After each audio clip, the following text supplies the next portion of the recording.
+2 computerised അക്കൗണ്ടിങ്ങിലെ second chapter സ്പ്രെഡ്ഷീറ്റിൽ വരുന്ന statistical ഫങ്ഷൻസിൽ വരുന്ന 4 ഫങ്ഷൻസാണ് നമ്മൾ നോക്കാൻ പോകുന്നത്. നല്ല എളുപ്പമുള്ള 4 ഫങ്ഷൻസാണ്. Count blank, count if. Count എന്ന് പറഞ്ഞാൽ എല്ലാവർക്കും അറിയാം, എണ്ണം നോക്കുക എന്നുള്ളതാണ്. അപ്പോൾ ഇവിടെ കൗണ്ട് എന്ന് പറയുന്ന ഫങ്ഷൻ ഉപയോഗിക്കുന്നത് നമ്മൾ ഒരു റേഞ്ച് ഓഫ് സെൽസ് സെലക്ട് ചെയ്യുമ്പം ആ സെല്ലിനകത്ത് എത്ര എണ്ണത്തിൽ നമ്പേഴ്സ് ഉണ്ട് എന്ന് കൗണ്ട് ചെയ്യുന്നതിന് വേണ്ടിയിട്ടാണ് കൗണ്ട് എന്ന ഫംഗ്ഷൻ ഉപയോഗിക്കുന്നത്.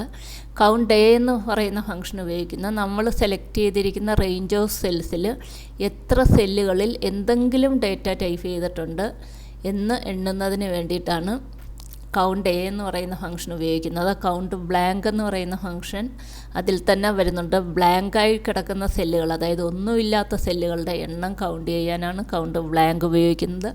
ലാസ്റ്റ് കൗണ്ട് ഇഫ് എന്ന് പറയുന്ന ഫംഗ്ഷൻ നമ്മൾ ഉപയോഗിക്കുന്നത് ഒരു കണ്ടീഷൻ ചെക്ക് ചെയ്യാൻ വേണ്ടിയിട്ടാണ്. നമ്മൾ സെലക്ട് ചെയ്ത് വെച്ചിരിക്കുന്ന റേഞ്ച് ഓഫ് സെൽസിൽ നമ്മൾ കൊടുത്തിരിക്കുന്ന കണ്ടീഷൻ മീറ്റ് ചെയ്യുന്ന എത്ര സെല്ലുകളുണ്ട് എന്ന് കൗണ്ട് ചെയ്യുന്നതിനാണ് കൗണ്ട് ഇഫ് എന്ന് പറയുന്ന ഫംഗ്ഷൻ ഉപയോഗിക്കുന്നത്. അപ്പോൾ ഈ 4 ഫങ്ഷൻസും നമ്മളിവിടെ കൊടുത്തിരിക്കുന്ന കുറച്ച് ഡാറ്റ വെച്ച് ചെയ്ത് നോക്കാം. ഇവിടെ നമ്മൾ ഡാറ്റ ടൈപ്പ് ചെയ്തിരിക്കുന്ന സെൽ റേഞ്ച് എന്ന് പറയുന്നത് A1 മുതൽ F2 വരെയുള്ള സെല്ലുകളിലാണ് ഡാറ്റ ടൈപ്പ് ചെയ്ത് വെച്ചിരിക്കുന്നത്. അപ്പോൾ ഇത്രയും സെല്ലുകൾ വെച്ചുകൊണ്ടാണ് നമ്മൾ ഈ പറയുന്ന 4 ഫങ്ഷൻസും ചെയ്ത് നോക്കാൻ പോകുന്നത്. ഫസ്റ്റ് വൺ എന്ന് പറയുന്ന count function equal to count. അക്കൗണ്ടിൻ്റെ സിൻറ്റാക്സ് താഴെ വരും. നമുക്ക് പ്രാക്ടിക്കൽ എക്സാമിനാണെങ്കിൽ ചെയ്യുമ്പോൾ അറിഞ്ഞുകൂടായെങ്കിൽ അത് നോക്കി ചെയ്യാം. പക്ഷേ തിയറി എക്സാമിന് നമ്മൾ സിൻറ്റാക്സ് ഉൾപ്പെടെ കാണാതെ പഠിച്ചാലേ പറ്റുകയുള്ളൂ.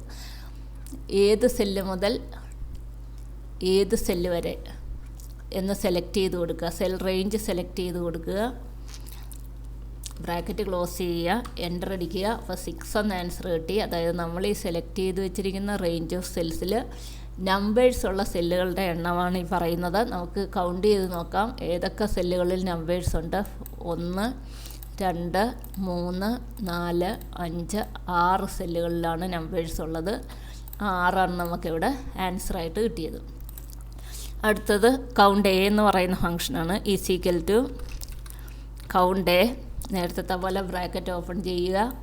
Range of cells A1 to F2 select ചെയ്യുക. ബ്രാക്കറ്റ് ക്ലോസ് ചെയ്യുക, എൻ്റർ അടിക്കുക. 8 എന്ന ആൻസർ കിട്ടി. അതായത് നമ്മൾ ഈ സെലക്ട് ചെയ്ത് വെച്ചിരിക്കുന്ന റേഞ്ച് ഓഫ് സെല്ലുകളിൽ ഏതെല്ലാം സെല്ലുകളിൽ എന്തെങ്കിലും ഒരു ഡേറ്റയുണ്ട് അങ്ങനെയുള്ള സെല്ലുകളെല്ലാം കൗണ്ട് ചെയ്യാനാണ് കൗണ്ട് എ എന്ന് പറയുന്ന ഫംഗ്ഷൻ ഉപയോഗിക്കുന്നത്. അപ്പോൾ എന്തെങ്കിലും ഡേറ്റയുള്ള എത്ര സെല്ലുകളുണ്ടെന്ന് നമുക്ക് നോക്കാം. ഇത് first one, second, third, fourth, fifth, sixth, 7th, 8th.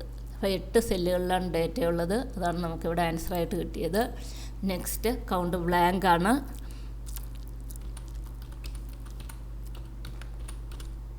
Count blank function കൊടുക്കുക. റേഞ്ച് സെലക്ട് ചെയ്യുക,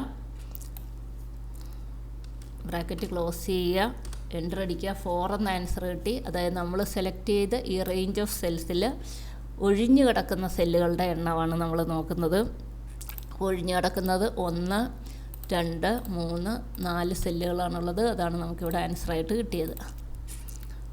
ഈക്വൽ ടു കൗണ്ട് ഇഫ് ആണ്. ഇഫ് എന്ന് പറഞ്ഞാൽ നമ്മൾ കൊടുക്കുന്ന കണ്ടീഷൻ മീറ്റ് ചെയ്യുന്ന സെല്ലുകൾ ഏതെല്ലാമാണ് ആ സെല്ലുകളുടെ എണ്ണമാണ് ഇവിടെ ആൻസറായിട്ട് വരുന്നത്. നമ്മളിപ്പോൾ കൊടുക്കാൻ പോകുന്ന കണ്ടീഷൻ എന്ന് പറയുന്നത് ഈ തന്നിരിക്കുന്ന സെല്ലിൽ എത്ര സെല്ലുകളിൽ 100നേക്കാൾ കൂടുതൽ വാല്യൂ വരുന്നുണ്ട്. അപ്പോൾ 100നേക്കാൾ കൂടുതൽ വാല്യൂ വരുന്ന സെല്ലുകളുടെ എണ്ണം എത്ര എന്നുള്ളതാണ് നമ്മൾ നോക്കാൻ പോകുന്നത്. ഇവിടെ ഒരു സെല്ലിലേ ഉള്ളൂ 100നേക്കാൾ കൂടുതൽ വാല്യൂ വരുന്നത്. ബാക്കി എല്ലാം 100ന് താഴെയാണ്, അല്ലെങ്കിൽ മറ്റേ ടെക്സ്റ്റ് ഡേറ്റയാണ് കൊടുത്തിരിക്കുന്നത്. അപ്പോൾ equal to count if, bracket open ചെയ്യുക. നമ്മൾ ആ സെല്ലുകൾ അത്രയും സെലക്ട് ചെയ്യുക. സെല്ല് സെലക്ട് ചെയ്തിട്ട് നെക്സ്റ്റാണ് നമ്മൾ ക്രൈറ്റീരിയ, അതായത് നമ്മുടെ കണ്ടീഷൻ കൊടുക്കാൻ പോകുന്നത്. അപ്പോൾ കോമ ഇട്ടിട്ട് കണ്ടീഷൻ കൊടുക്കുന്ന ഡബിൾ കോഡ്സിനകത്ത് കൊടുക്കണം. ഡബിൾ കോഡ്സ് ഓപ്പൺ ചെയ്യുക. ഗ്രേറ്റർ ദാൻ 100 കൊടുക്കുക. ഡബിൾ കോഡ്സ് ക്ലോസ് ചെയ്യുക, ബ്രാക്കറ്റ് ക്ലോസ് ചെയ്യുക, എൻ്റർ അടിക്കുക. ആൻസർ നമുക്ക് 1 എന്ന് കിട്ടി. ഈ തന്നിരിക്കുന്ന നമ്മൾ ഈ സെലക്ട് ചെയ്തിരിക്കുന്ന ഈ റേഞ്ച് ഓഫ് സെൽസിൽ 100ൽ കൂടുതൽ വാല്യൂ വരുന്ന ഒരേ ഒരു സെല്ലേ ഉള്ളൂ. അത് നമുക്ക് ആൻസറായിട്ട് കിട്ടി. അപ്പോൾ ഈ സ്റ്റാറ്റിസ്റ്റിക്കൽ ഫംഗ്ഷനിൽ സാധാരണ തിയറി എക്സാമിനേഷൻ ആണെങ്കിലും പ്രാക്ടിക്കൽ എക്സാമിനേഷൻ ആണെങ്കിലും നിങ്ങൾക്ക് മാർക്ക് സ്കോർ ചെയ്യാൻ പറ്റുന്ന ഒരു ഏരിയയാണ്. അതുകൊണ്ട് ഇത് നല്ല എളുപ്പമാണ്. പഠിച്ചു വെച്ചിരുന്നാൽ തീർച്ചയായിട്ടും മാർക്ക് സ്കോർ ചെയ്യാൻ പറ്റും.